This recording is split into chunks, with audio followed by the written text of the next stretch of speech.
La co-organisation avec la France, à Libreville, en mars 2023, de la 5e édition du sommet Open Planet sur le climat et la biodiversité s'apparente à une fuite en avant du président de la République, Ali Bongo Ondimba, face à la situation de précarité dans laquelle croupit la population et la crise multiforme qui détériore les conditions du pays, affirme le Rassemblement pour la patrie et la modernité, RPM, par la voix de son secrétaire exécutif, Faustin Laurent Billy Biesson. Le lundi 7 novembre 2022, Ali Bongo et Emmanuel Macron ont annoncé de Sharm el-Sheikh en Égypte où se tient la COP27, l'organisation à Libreville, en mars 2023, à l'initiative de la France et du Gabon, du 5e sommet Open Planet sur le climat et la biodiversité. Loin de négliger l'importance de la problématique à traiter dans la capitale gabonaise, le RPM n'assimile pas moins cet événement à un rendez-vous de distraction à travers lequel le président gabonais espère engranger plus de crédibilité aux yeux de la communauté internationale.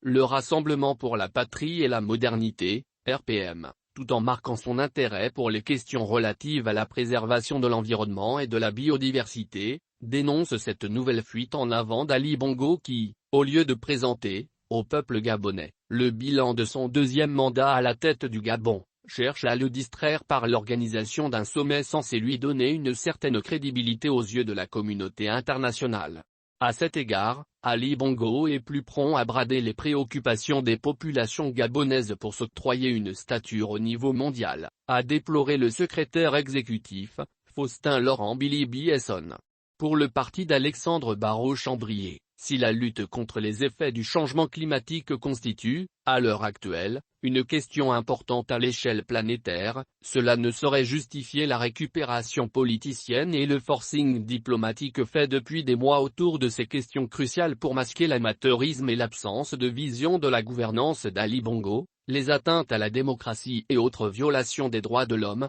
perpétrées par un gouvernement qui s'est imposé par la force et demeure en quête perpétuelle de légitimité. Toutes choses que le président Macron sait, mais sur lesquelles il préfère fermer les yeux. Après le flop des New York Forum Africa, voilà qu'Ali Bongo et son gouvernement s'apprêtent à servir un nouvel enfumage au peuple gabonais et à la communauté internationale avec l'organisation d'un sommet on planet consacré à la préservation de la biodiversité, domaine dans lequel il fait également illusion, comme en témoigne son incapacité à résoudre le problème des éléphants qui détruisent toute l'agriculture vivrière, a souligné Faustin Laurent Billy Biesson. Perçu par le parti d'opposition comme des manœuvres bassement électoralistes, ces rencontres ne sauraient occulter la responsabilité d'Ali Bongo et de son gouvernement dans le sous-équipement criard du Gabon. Le parti tient en index, le réseau routier impraticable en toute saison, l'indisponibilité de terrains inviabilisés, à l'abri des inondations et des éboulements, l'absence de logements sociaux, la rareté de salles de classe et d'amphithéâtres, l'offre de soins précaires, le taux de chômage élève des jeunes. Un tableau sombre qui ne devrait en aucun cas être salué et plébiscité, notamment par la France.